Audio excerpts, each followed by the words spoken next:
Hey,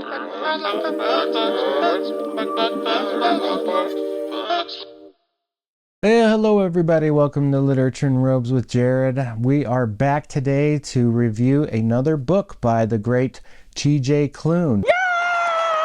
I think it's been about a year since the last time I've read anything by T.J. Klune. He is a great author, guys. I swear there's something about his style that is just so quaint. Something that reeks of fairy tale innocence. And just something about his prose that I really enjoy. Yes, please.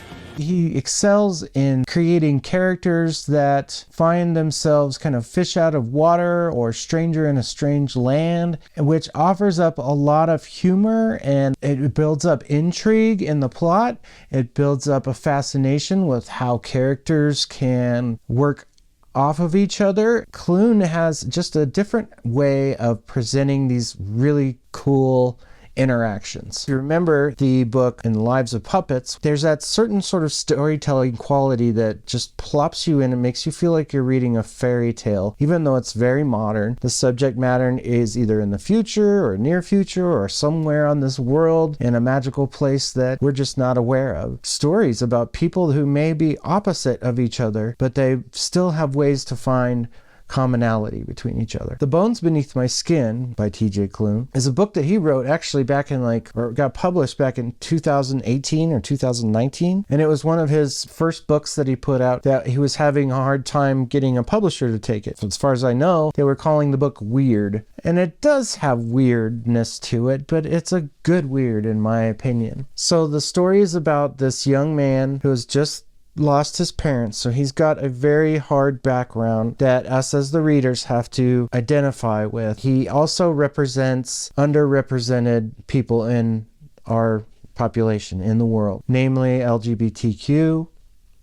T.J. Klune is somebody who feels that characters in story need to be representative of people in society. And he does a really good job with that. I've read other authors that try to describe characters on the gender spectrum, and it's, as a reader, we often find ourselves trying to fit these characters, at least in my experience, into the little boxes. All I know is that gender is fluid, and we might call those things manly or feminine, but really they're just behaviors that are a part of us and our emotions and how we express emotions. T.J. Klune deftly handles this subject matter without making it feel awkward. And if it is awkward, it's because of us as readers, our own personal misgivings, our own personal feelings about these types of interactions. And I don't think that it serves a purpose to judge the story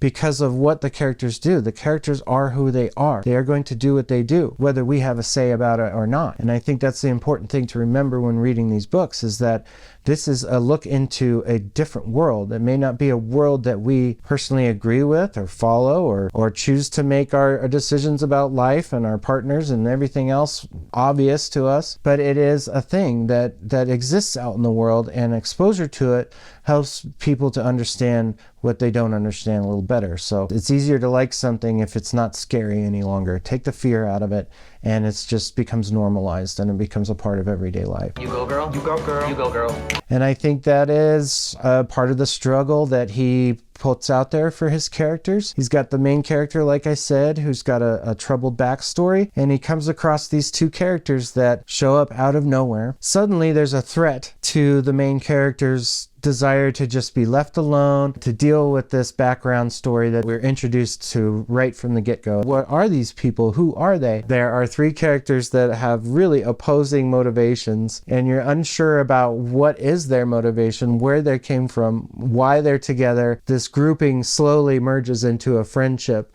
a companionship, when by all signs in the beginning of the book, it doesn't look like it's going to last at all. And I think that's one of Klune's gifts, is that he really writes about friendship and love and caring versus, creating enemies and being callous and being unthoughtful. So T.J. Klune is really good at writing about emotion, and that it doesn't matter the object of your desire. There's still love and caring and memories and good things that happen, and this book is just chock full of that. Just growth between people who couldn't be more different but yet they come together and you just want them all to be together by the end of it. There's so many times in this book where I laughed, I was smiling while I was reading. They're just these cute little character moments that TJ Klune is so good at, and he'll create conversations or little scenarios where the characters are just going completely funny. Again, there's that stranger in a strange land type thing, quaint fairy tale quality, exceptional dialogue,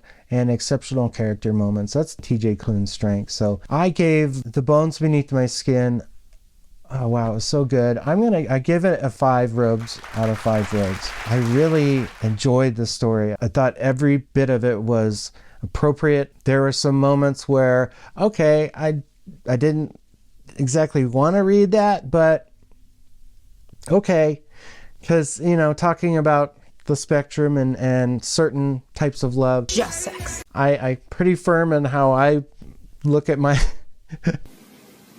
at who I'm attracted to. So What? when I read about different types of attraction, No shame in admitting you're having a tough time. Or dying. but it's not TJ Klune's problem. It's not anybody else's problem. It's a me problem. And to call it a problem is probably unfair to myself. It's just something I'm not used to. You're saying it like you're scared. Don't say it like you're scared. Abby. Say it like it's normal. I am just a person reading about it. And that is the difference. I think that is the best way to look at subject matter that maybe you find undesirable. I still think that those that need representation in reading and writing, TJ Klune is an excellent representative for that as an author. So I recommend it if you're okay with different types of love. That shouldn't stop you from reading this book. It has its tender moments when you wouldn't think that there could be. And that is really what matters, is accepting things that we aren't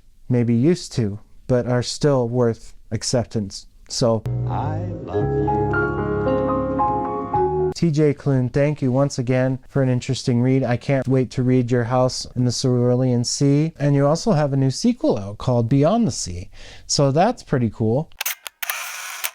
I'm probably going to end up reading those books too, but I've found that I love TJ Klune. He just has these one-off novels for the most part. He's got the Green Creek Saga, which is a 4-book series, Wolf Song, Raven Song, Heart Song, Brother Song. Yeah, so refreshing. It's so different than a lot of the other reading I do as well. So great character work, great plot twists. The stakes were high. The stakes were there. The stakes were where they needed to be. And I just love the book. So Absolutely. I recommend picking up stuff like that, guys. It's really tender storytelling. It offers a little more for your heart and your smile when you read TJ Klune books. So go out and get one. All right. So thanks, guys. Thanks for stopping in. I appreciate you checking out the video. If you'd like, leave a comment or like and subscribe. That's how we keep this channel going. So appreciate y'all for checking in. And remember, keep reading.